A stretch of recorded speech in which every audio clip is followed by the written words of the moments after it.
Is there anyone that you have heard about or you served with that you wish their story would be better known? Is there someone? Yeah. Give me some. All right, you're not going to believe this one. Okay. Roy Benavidez. He's in Vietnam. He's a Texan, and he's sitting on a forward base, and he listens to a Special Forces ODA. He's a Green Beret getting a gunfight. He's like, whoop. This sounds bad. Helicopter goes in to try to get some dudes. He gets scuffed up, comes back with a bunch of bullet holes, and Roy runs up to the helicopter. He's like, hey, I'm going to go with you. Take me back in there. He throws a bunch of guns and ammo in there. The helicopter takes off. On his own. On his own.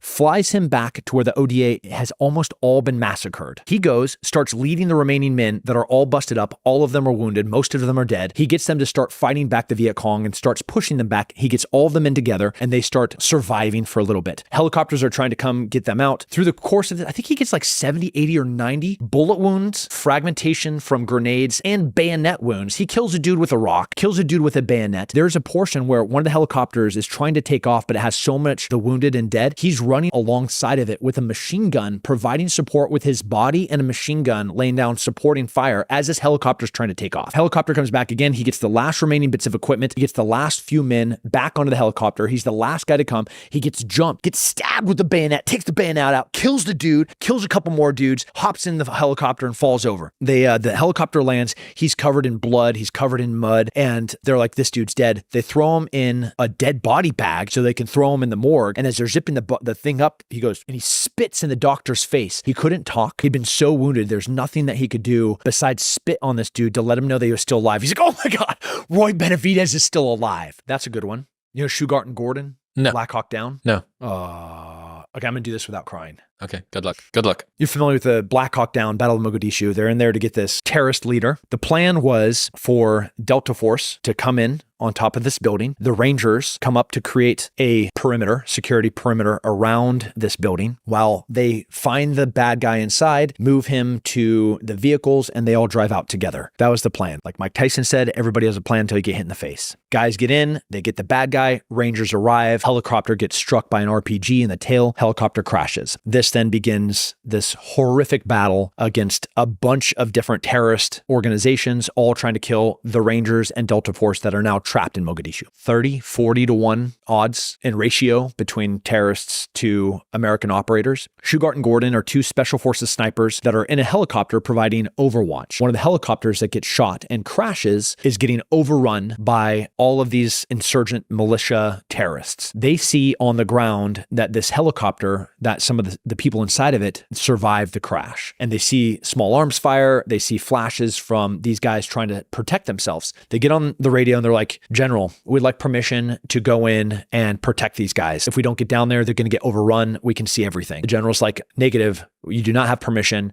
You cannot be put on the ground. Understood. Why did they not give permission? So they call again 5 minutes later. If we don't get on the ground right now, everybody in that helicopter is going to die. The general's like, no, denied. You cannot go down there. You see better than we can that there's no way for us to get you out. If you go on the ground, it's just going to add to the problem. It's 2 more people. They get a third time. Sir, with your permission, please allow us to get on the ground. We will fight to the helicopter. We will create a perimeter, a security perimeter around these guys, and we will protect them until we get a time to get these guys out. The general's like, I don't know when that's going to be. If you go on the ground, I can't send the Rangers to you. I have no more helicopters to send to you. I have no resources to go and rescue the people in that helicopter. Durant, an amazing book, the pilot that was in that helicopter, he tells in his book, the most dangerous time to be taken captive is like the first few minutes. There's like this bloodlust, this like rampant rage. So the helicopter crashes. Think like you're an insurgent, you're a terrorist on the ground. We got him, right? Like you're rushing in, you're just killing everything. There has to be this lull if anybody has a chance to survive. So Shugart and Gordon talk the general after 3 efforts into putting them on the ground. These 2 Delta Force Special Forces snipers from like the school that I went to, it's the best sniper school on the planet. These dudes fight from their info point to the helicopter and they kill literally everybody. If there was anybody within 200 meters that was holding a gun, they went on the ground leaky of blood and dead. They get to the helicopter, and this is all explained in Durant's book because he was the one that survived. He was the one that they went to rescue. He was the one that they ultimately gave their life to save, and they did just that. They grab him, they drag him out of the helicopter, they bring him into the building, then they go back out to the helicopter, they give him an MP5, and they say, anybody that comes in behind us, stop them because we're going to fight to slow, because they're like this big, huge surge, like this